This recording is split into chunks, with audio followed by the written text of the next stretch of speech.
Welcome back to the Poor Proles Almanac. I'm your host, Andy, and today we're talking about food and why food sovereignty is so important by looking at a project called the Decolonization Diet, overseen by Dr. Martin Reinhardt from the Center for Native American Studies at Northern Michigan University, and was supported by the USFS and Cedar Tree Institute. The Decolonizing Diet Project is an exploratory study of the relationship between people and indigenous foods of the Great Lakes region. Very few studies have ever been conducted on the subject matter, and studies that examine the physical, cultural, and legal dimensions are practically non-existent.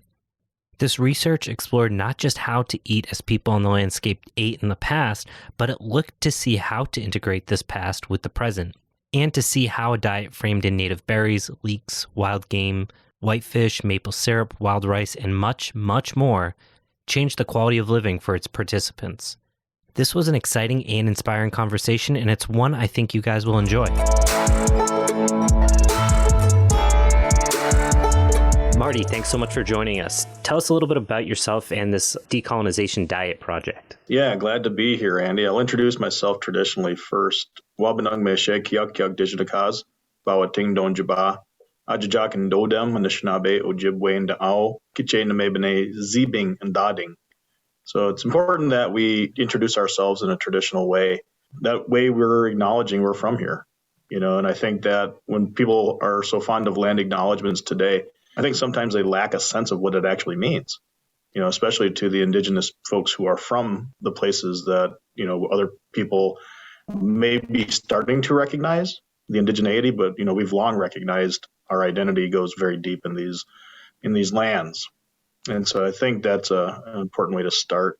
And what I said is my name in Anishinaabe, our native language, and that's a hawk coming down out of the eastern sky is my traditional name when it's translated into English. And I'm from the place that we call Bawating, or place of the rapids. My family comes from both sides of the border. That border really means nothing to us between the United States and Canada. Our Anishinaabe Three Fires Confederacy of Ojibwe, Odawa, and Potawatomi, we've always known these as our traditional homelands, this Shikeminis, this Turtle Island. And so I think that is really important to remember.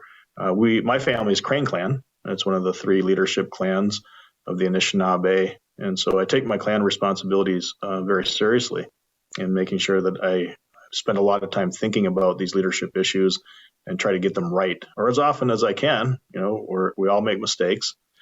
And then lastly, I just, wanted people to know where I live. Where I live is not where I was from. And so I live in Kitchener-Mebane Zibing, a place that we now know as Marquette, Michigan, in a colonial capacity. But for us, it's going to be more known deep historically as the place of the Great Suckerfish River, and a place that, I've really gotten to know since around 2001. And my family, a long time ago, certainly has passed through here and lived here. But for me, it really began in 2001 when I came over here to work at Northern Michigan University. Awesome. Yeah, so this will be a really great pairing with a recent episode we did that was focused on beyond land acknowledgements, which I think plays really intimately with this idea of food sovereignty. And even if you're thinking further out, more peripheral, this idea of the locavore movement, or local food, or rethinking what sustainable food systems mean. All of these things are really closely tied together. And I think trying to separate those things completely is doing a lot of, not just doing a disservice to each of them separately, but also I think it's focused more on making white people comfortable with the subject matter by talking about local food without okay, why is it local? And let's talk about what that really means. Yeah, if you separate that from colonization, it certainly does take away from the original acts of oppression, right? The original sins. And so I think when you think about colonization and slavery, you can't separate them. If we're going to heal, then those things are certainly part of a healing process. But we have to have accountability first, before the healing can begin. So yeah, I came across your project I think I don't even remember how I did, actually, to be completely honest. And I just like got sucked into I found one of your slideshows that you had done. Cool. And I was just like reading through all the data that you guys pulled, and it was just really cool and really different than I think what we see with a lot of like NGOs that are focused on this idea of like foodways and food sovereignty, and that there was a real focus on meaningful experimentation. So could you talk a little bit about like what was the impetus for this and kind of what drove you to be like, we're not just going to talk about it, we're going to like do it, and we're going to do it outside of a laboratory, so to speak? Yeah. So, it goes all the way back to my time working down in the Mount Pleasant area at Central Michigan University. When we worked there, we began a tradition called the Anishinaabe Food Taster. And so in November, as part of our Native American Month activities, the student organization there and the Native American Center, we would provide this meal for the community, and it would be very reflective of the foods that we saw as Native American foods. And so we brought that tradition to Northern Michigan University when we came here in 2001. Eventually, it was renamed to First Nations Food Taster because we have folks who are not Anishinaabe as part of the community as well.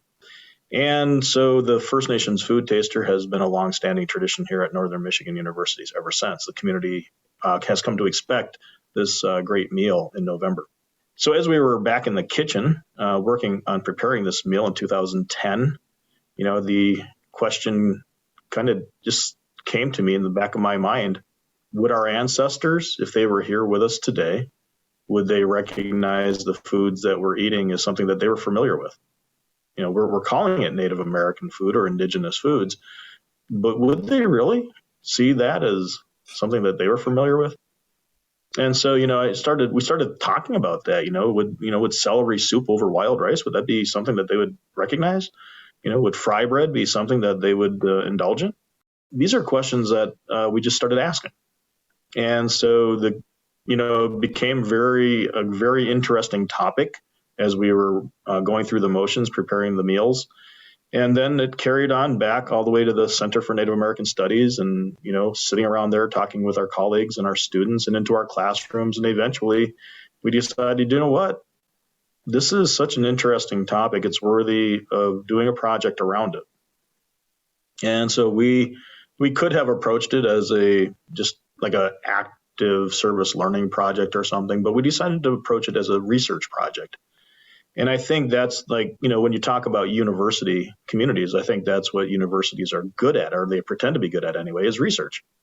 And, we're not typically known as a research institution at Northern Michigan University, but we at the Center for Native American Studies wanted to, really do our best job at this approach. And so we approached it as a research project. We got institutional review board approval for it. We said it was going to be a year-long project, and we were going to measure the outcomes on a biological, sociocultural, and a legal political level. And I think that's what makes our project somewhat unique among the things that are going on in the indigenous food movement. And it's because you can really count the actual research projects on maybe one or two hands. Maybe you got to use your feet now because it's been a while since 2010, but there's very few. Yeah. And so, we looked around at that point in time. We said, here's what they did over in British Columbia. Here's what they did out in the Dakotas. Here's what they did in Northern Ontario. And so we wanted to incorporate some of those things that these other studies had done, counting the food ingredients, looking at the frequency tables, really getting down to a species level to where we were talking about plants and animals that we know in an Anishinaabe way as spirit beings, right? These are spiritual beings, but in our daily lives, we often think of them as food. And so we wanted to approach it in a very genuine way, traditional, spiritual way, but we also wanted to make sure that we did it in a scientific way.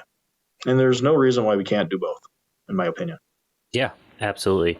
It was really interesting, like what you just brought up, this idea of how you were qualifying things as indigenous foods and rethinking the relationships between us and those foods. And one thing that you make a point to not include are the GMO pre-Columbian foods. Yeah. So could you talk a little bit about why you decided to do that and maybe some of the qualifiers you tried to use to separate those kind of really, I don't want to say gray areas, but things that people might get a little confused about as to whether or not it's quote unquote indigenous? Yeah, so identity in food is a really interesting area. I'm doing a presentation on that soon for another conference. But, first you have to say, okay, well, what is it that makes something indigenous to a place, right? And so the food in and of itself has relationships. Some of these foods were here in the Great Lakes region for hundreds and thousands of years before humans ever interacted with them. So the food has its own identity. And then you have this identity of the indigenous peoples with the food. It's kind of like you can come at indigenous two different ways. There's the food by itself and its relationship and its own identity. And there's this people's identity with the food, the indigenous people's identity with the food. When we think of it that way, so for instance, the mallard ducks. Mallard ducks were in the Great Lakes region regardless of humans being here or not. They had this relationship already established with the other plants and animals. Humans come along and we bring corn, beans, and squash with us. So corn, beans, and squash are introduced to these other plants and animals because of us as indigenous people. So we have this pre-colonial indigenous relationship that kind of focuses on those two aspects. Well, around 1600, 1602 is about the earliest we know that there's a direct interaction between native and non-native people in the Great Lakes region over by Montreal. So we set our date for the Decolonizing Diet Project at 1600. Give us a couple of years of cushion. We know that it takes a bit of time for cultural diffusion to happen, for foods to drift from across one cultural boundary to another. And so we felt pretty comfortable that anything that was in the Great Lakes region prior to 1600s would have been familiar to our ancestors, at least somewhat. So we made a decision to base all of our eligibility criteria on that date, whatever was here pre-1600. And then we called them, the things that were native pre-colonials, and then their derivatives. So things that have, since the subspecies or whatever, the things that we've derived from those things. What we did not include, however, is the colonial foods like pork, oatmeal. Those things came with colonists. Even though many of us probably enjoy ham or, a good bowl of oatmeal, we did not include those as part of our Decolonizing Diet Project. We thought it was important to separate those out. Yeah. We also did not include anything that has been genetically modified, whether it's a native species or a colonial species. We think of those as frankenfoods. They've altered them. If nature alters it, then it's adapting to the local circumstances. It's something that is happening in a good way, in a way that I think it's, to us in Anishinaabe perspectives, it's a much more respectful relationship with Mother Earth and her spiritual beings that exist here. To force something on another being and to change it so dramatically, it just seems very disrespectful. And the jury's still out on a lot of the health effects of doing that. And in fact, we know from some of the laboratory studies, that it's having ill effects. Even in the laboratory, before they feed it to humans, we know that when they feed it to rats, the rats are having unfortunate circumstances. And some of the foods have even been developed in labs as poison. As poison. I mean, think about that. Yeah. The Monsanto corn that people eat, it had to go through the poison, whatever that laboratory is that they clear poisons at. So, it's really important that we think about the food we eat in relationship to their eligibility as indigenous foods or not. I want to talk a little bit more specifically about the study itself. So what I thought was really, I think, the most impressive, and I know you went through it personally, is the fact that you had these different levels of indigenous food consumption. Mm-hmm. And I'm assuming you volunteered yourself to be one of the folks doing 100% of an indigenous diet, which I thought was awesome. It's super cool. And not only was the project itself a really good reflection of your dedication to what you're doing. But the results that you reported were also like insane, like in terms of like the health benefits, considering like you weren't like counting calories or any of these, going low carb or any of these like fad things that people say, like, this is how you lose weight.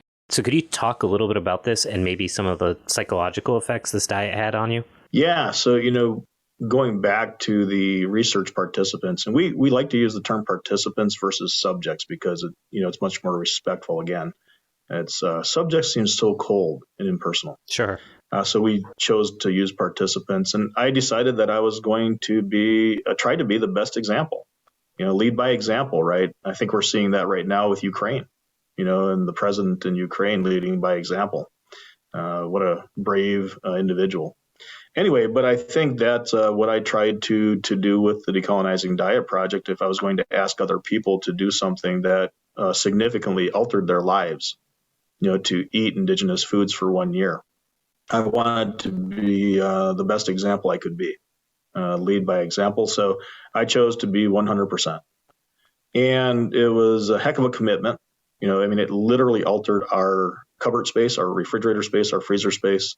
A very huge commitment of time for going out and accessing and processing and then preparing and eating and journaling and everything else that came with it, the health checks and everything. We required people to be committed at a 25 to 100% level on a daily basis. So a lot of folks were between 25 and 99%. Some folks just didn't think they had the time or the resources available. They didn't have the knowledge. And so they chose a lower amount. We also asked them to, if they chose whatever level they chose to eat at besides 100%, to eat higher than their percentage when and if they could. That way, if there was ever a time when they couldn't maintain their, whatever commitment level, then they would fall back to their commitment level. So it was kind of like, commit at a 25%, eat at a 50%. So that way, if you have to fall back, you're not falling below the minimum. Yeah, you're not going to a graduation party and losing all of your gains. Right? Yeah. So, things happen. Life goes on. Yeah. So you try to eat at a higher level. And we also asked them to get regular health checks. We asked them to get an annual physical before and after, and then quarterly health checks during, and to work with their doctors, whoever their health advisors were, to increase their level of physical activity. We know that the American diet and the average American amount of physical activity per day is probably rather low compared to that of the indigenous people who lived here prior to colonization. And so we wanted to increase both of those. The things that we were able to report at the end of the Decolonizing Diet Project year were really cool. One is that everyone who participated in the project lost weight, a significant amount of weight loss. We also had, on an individual level, folks who were able to decrease their amount of bad cholesterol, whether that was LDL or triglycerides. And some folks were able to also lower their blood glucose level and their blood pressure. So you think about this. 3 of the primary killers of indigenous people for years has been obesity, heart disease, and diabetes. We hit all 3 of them with our Decolonizing Diet Project. So we're very happy with the results, just simply altering the way people eat and encouraging them to do a little more exercise. And, we have something that, is going to be very helpful for folks if they truly embrace it and bring it into their families and their communities. How did this diet affect like the psychology of folks?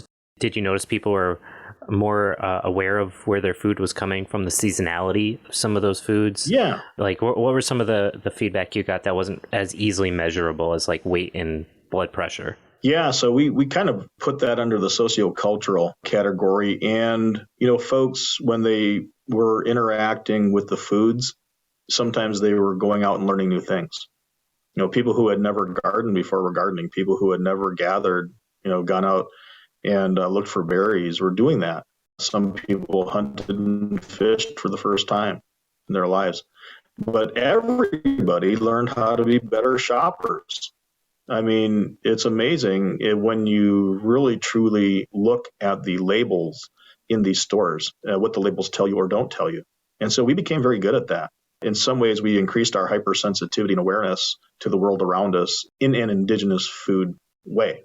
And so I think that the lessons that people learned, the community that was created around the idea of indigenous foods and health, it really was so positive. We have folks now who participated in the Decolonizing Diet Project who have become lifelong friends. That's awesome. And, when we've lost one, when one of our DDPers passed on, it was a time when we felt a great loss. We became family. Yeah. And so you can imagine the psychosocial implications of being able to say that, that we are a DDP family, that we bonded in a very strong way, over the idea of eating together and helping each other become healthier people. Yeah. And that included both native and non-native. So think about the implications of that. Yeah. Native and non-native people working together on a project that actually creates this kind of family unit.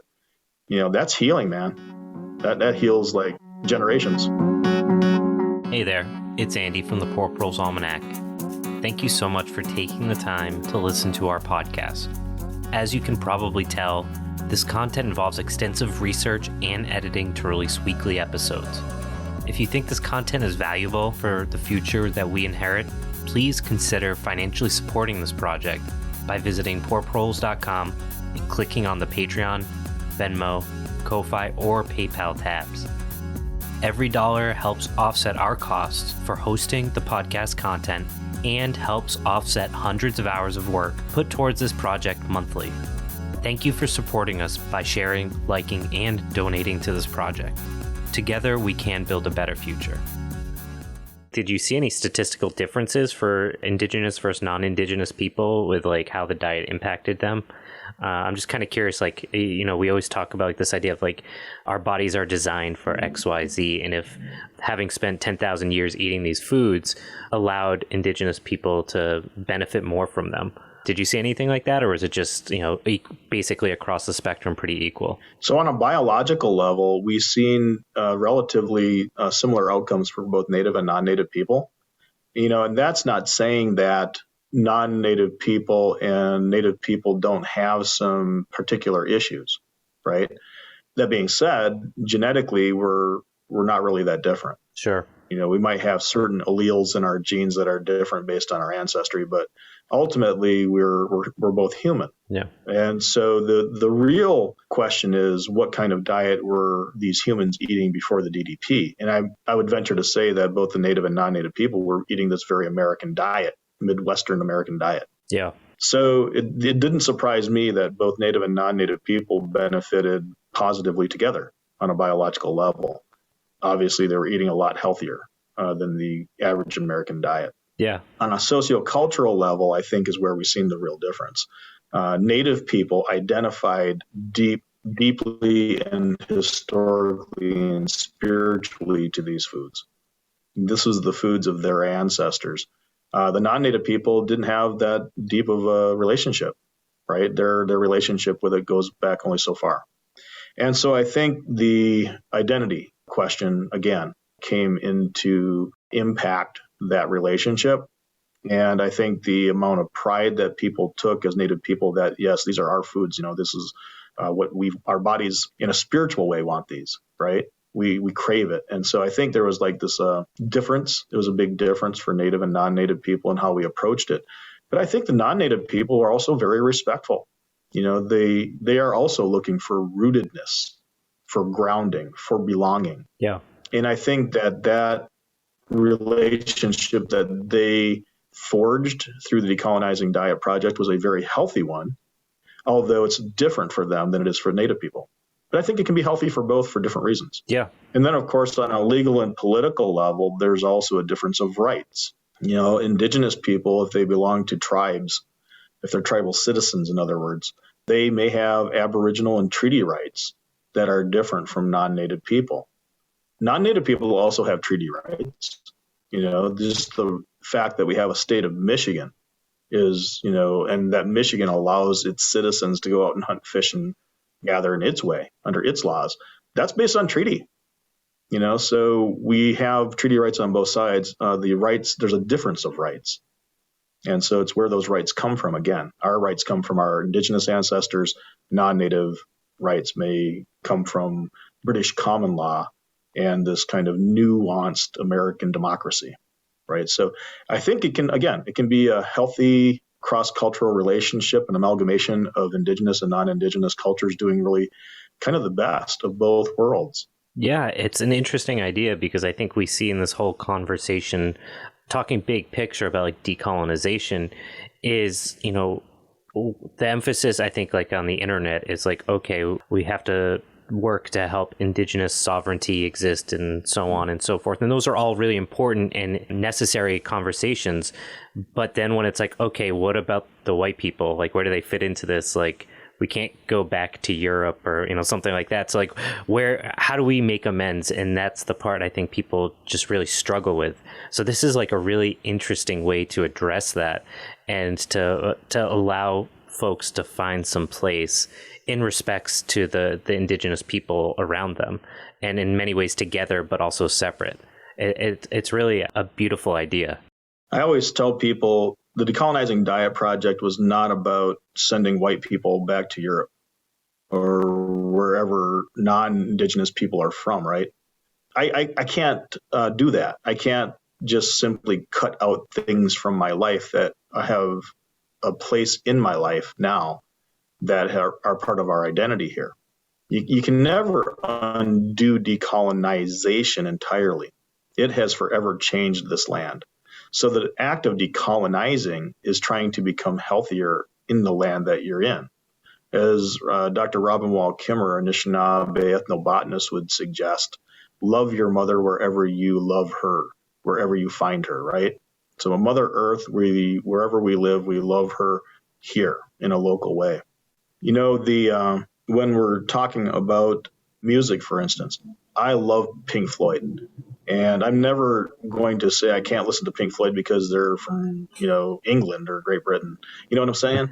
So yeah. It's like, why would we do that? And so the act of decolonizing is giving us an opportunity to rethink and to recenter. It doesn't necessarily mean that I don't eat Chinese food anymore, right? I think Chinese food can be very healthy, very good. And when you mix it with indigenous food like wild rice, my gosh, sometimes it's really tasty and healthy. And it's not saying that we have to get rid of everything non-indigenous. Yeah. But what it is saying is give us a break. We've been colonized for over 500 years. Yeah. Let us take a minute, take a breather and think about, how did our ancestors have it? What was so cool about the way they lived, and try to renegotiate, renavigate through this, what happened as a process of colonization. So much was we were disenfranchised from. Just give us an opportunity to think this through and to think about what would be the healthiest way to move forward if we had that opportunity back then.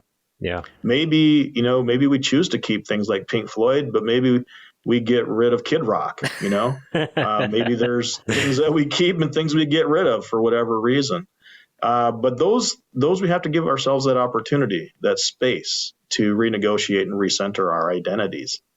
So I think that's what decolonizing is really about. The healthiest way that we can eat as human beings is locally and indigenously. Yeah. So why would we not want to do that? I mean, if that is truly the definition of healthy eating for not just ourselves, but the world around us, why would we not want to do that? So, wherever we go, if we happen to find ourselves going from here over to Australia, well, maybe we take some of our food with us when we go there and we share it, but we certainly don't try to displace it. Yeah. Right? That makes a lot of sense. And I think that's the disrespect in the relationship that happened as a part of colonization, the oppression of food systems. Yeah. And I think that's why when we're saying decolonizing, what we're really saying is, let's recenter this and rethink it so that we can approach this in a much more healthy way for all of us. Yeah, I would fully agree with that. I think it's really easy, especially like on the internet, to go down these like really dark rabbit holes of like culture wars around like us versus them. Mm-hmm. That isn't really engaged in an attempt to make things better, but to be more right. And that's why I like talking with folks doing stuff like this, because it's like I'm working to show a path forward, as opposed to being fixated on like what's the perfect thing that we could do that's not realistic, but is something that I can say on paper and like, well, if we can't have this perfect thing, then everything else is terrible. Well, it's important to provide solutions or work towards those solutions. I'm a mixed ancestry Anishinaabe Ojibwe. I have relatives from Ireland and France. I may not have grown up as Irish or French. I grew up as a mixed ancestry Anishinaabe Ojibwe person from, this side of the border between US and Canada. But that doesn't mean that I hate everybody else. I can't hate myself just because I carry the genes of people from Ireland and France. What I do expect is that people as individuals, that they recognize that on a collective level, right? Not as individuals. Andy, I don't suspect that you made a conscious decision to colonize the indigenous world here. Yeah, no.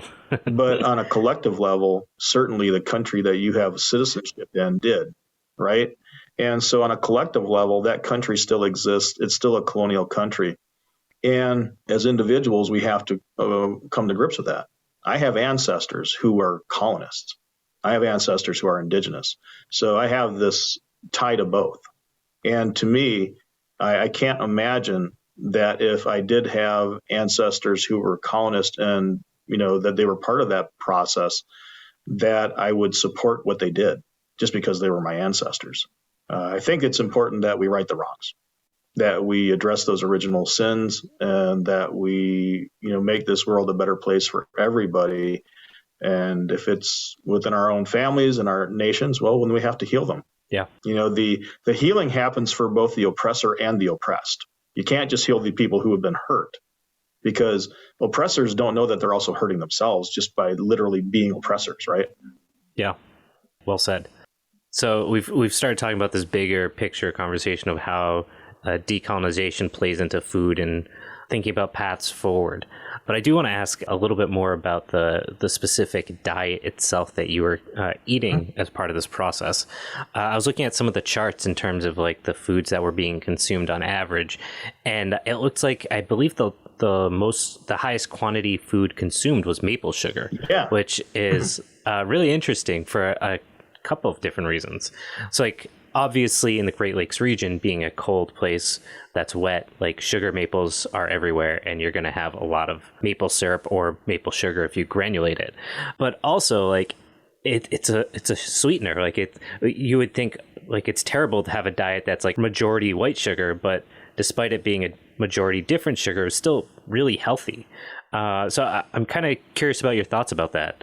Well, I'm a mapleaholic, man. I like my sweets, and that's that's the number one. Of course, we have other things that are sweet too, the berries, even inulin powder that comes from Jerusalem artichokes, right? So, I mean, there's a lot of ways you can sweeten your foods, but absolutely, maple is one of those ones that's a real cultural icon here. We are woods people in this area, and like the Keweenaw Indian community, they were the largest producer of maple products in the world for a long time, until of course they were disenfranchised from their traditional subsistence patterns. So I think they're people like my friend Jerry Jandro, they're making their way back to that, to revitalizing those traditions in their community. We have a range. I always say that we have this range of tastes. In the American diet is made up of like every other culture in the world, right? And you can find everything. You go to New York City, you can find every kind of food in the world there. And so the American diet is like the spectrum of foods that you can eat is this broad. And I'm only holding my hands here so you can see it on the camera. Otherwise, it'd be way out there, right? But the Anishinaabe traditional diet, it's not that broad a spectrum. In fact, it's probably like that. But when you really get into it, it's this deep, right? And so you get this spectrum only goes so broad for Anishinaabe traditional foods. But then when you start really looking at what did our people do with it, it's that deep. And, most of the American diet, I think we probably get about that deep into it, when you really think about it, how people explore food that well. So while we have a wide spectrum, we don't, and I'm assuming you're talking about this idea of like how to utilize it and like the different ways that it can be utilized. Yeah. Like, again, Jerry Jandro, my friend, he just sent back some blueberry maple vinegar with my daughter when she went and visited with him the other day. And of course, try that with some wild rice casserole, right? Like a stir fry casserole type thing. I don't even know what you call it. But, just it's the experimentation of food, trying different things together, trying these things, and then, always coming up with these new tastes and truly utilizing what exists in the world around you. The intimate relationship that we foster with the plants and animals around us makes us more respectful of them. But in turn, they love us with their tastes, right? They love us with their nutrition. They really give of themselves, literally, right? Their lives to support us. And some of those tastes you just don't find anywhere else. Yeah. Ground cherry syrup. Have you ever had ground cherry syrup from Gwinn, Michigan? I have not, no. Oh my gosh, it's amazing. And I don't know, maybe it tastes different from ground cherry syrup from, I don't know, Mount Pleasant. So, I mean, we have to really taste our world. Yeah. Again, Robin Wall Kimmerer says every day, we should at least have one thing from the world around us. We should consume it to keep that connection so intimate with our place. Yeah, it was just really interesting, this idea of like the utility of something as simple as like maple products. So you think, all right, I make maple syrup, can have pancakes. That's basically what most people do. That's, waffles, pancakes, and that's about it. Yeah. But like making it almost like I think it was about 35% of the total calories consumed is just like, it speaks to that ability to be creative with it, which is like super awesome. Oh, yeah. And one of the other things that stood out to me when I was looking through the data you guys presented is that despite having access to something like bison, which you can buy on the shelf fairly easily, it wasn't a really big focus of people's diets. And I really thought it would be, because it's something that's fairly accessible. People know how to cook beef. So the idea of like, okay, well, it's bison, it's basically like cooks the same way. It's a little bit leaner, but I know how to make a burger with no bun and put it with some rice or whatever it might be. Sure. I'm interested a little bit about, I'm assuming that part of this was providing materials on how to cook with the various ingredients, but was there a focus on like, hey, don't just go replace white rice with local rices or local wild rices. Don't just replace your burgers with, bison or any of those types of things? Yeah. So when we started out at the beginning of the year, we had to teach people how to identify indigenous foods, of course, right? And so most people were going to the local supermarkets, and that's the way they were accessing their foods. And so there was a lot of that. It was like, okay, well, what can I do instead of this? And so we would say, well, why don't you try this? But then they didn't know how to cook it. So people would get bison and they would overcook it, and then it'd be very dry because there's not a whole lot of fat content. It's very lean. And so you have to, do a little bit of experimentation, trial and error. If there's one thing we're good at as humans, it's making mistakes and learning from our mistakes, right? Yeah. So I think it's part of the cooking process, learning how to cook these indigenous things yet again, because a lot of them are, foreign. The native is foreign to a lot of people. So I think there is that. The other thing is that we held these potlucks. Once or twice a month, we would hold potlucks, and we would ask the participants to bring in something that was indigenous. And we always asked them to bring it in 100% indigenous so that we could have a 100% indigenous meal together. And when we first started out the year, sometimes people would make mistakes. We'd have to, of course, before I ate it and the other 100%er on the diet ate it, we always asked, what's in your meal? And they would go through and they would list it out. And then we'd say, okay, well, you did pretty good on that, but this is not indigenous, right? And when you mix this in, that was not indigenous. So there were some things we could eat, some things we couldn't. But people learned through that. By the end of the year, though, Andy, people were really good at that. I would even say by the 6-month mark, we were not having people bring in non-indigenous foods anymore. And so they got really good at that. And they also got really good at making it taste good. They were experimenting. They were finding ways, instead of just the bland, here's a bowl of pepitas. with, nothing on them. They were really learning how to create, unlock these like flavors and using different spices, indigenous spices, and, really doing some things that I think were, might be considered gourmet. By the end of the year, we had us, at the end of the DDP, we had this Indigenous Foods cook-off. And we had 3 groups that were given 5 hours with a table full of indigenous ingredients, mystery ingredients. And they were challenged to create a side dish, a main dish, and a dessert. And my gosh, it was so cool, the things that they came up with, right? Duck egg drop. Ooh, that does sound pretty good. Indigenous corn breaded whitefish bites with maple vinegar sauce. I mean, just really cool things that you would not find anywhere except like a real specialty restaurant, maybe once in your life. And so we had this really cool thing happen. These people who were not real good cooks as far as indigenous foods at the beginning of the year, now cooking these very advanced meals that you see people like award-winning chef. What's the big chef? Sous chef? A sous chef, yeah. Oh, sorry. Oh, the James Beard Award. James Beard. The guy's won 2 James Beard Awards, and they were cooking stuff kind of like what he's cooking now, right? And so, that was really cool because I can tell you, I'm not a chef. I have no training in that, but I was cooking some good stuff, right? And things when we went and visited his restaurant, it reminded me of where we kind of were at the end of the DDP year. People were really making that kind of advance. So, that made me feel pretty good. The other thing that we did is we had people share their recipes and their methods, and in this online forum, which we eventually collaborated on and edited, this Decolonizing Diet Project Cookbook, which is now available to share with the world. In fact, we've sold almost 2,000 copies. That's awesome. Yeah, I was going to ask about that book. It's really cool. And I was reading a little bit about it, and you were just talking about kind of where it came from, which is a really interesting, like a very communicative process. And like it ties into a lot of these bigger picture narratives that you're talking about. It works really well. And I think this raises this question of like, where does all of this go next in terms of like, is this something that can really be sustainable on a larger scale? Mm-hmm. And kind of, obviously there's a lot that underwrites that in terms of commodification of food and land access and all these parts of decolonization that we've been talking about. But it sounds like from the way you're talking, you're pretty optimistic about the future of this type of food movement. Yeah, I really am. When you come from 2010 to 2022 and you see the changes that have happened, back then there was like I said, a handful of these kind of projects going on. And the indigenous foods movement in general was very young. Today, it's like a tidal wave going across the world. Indigenous foods is the trend. It's where people want to be.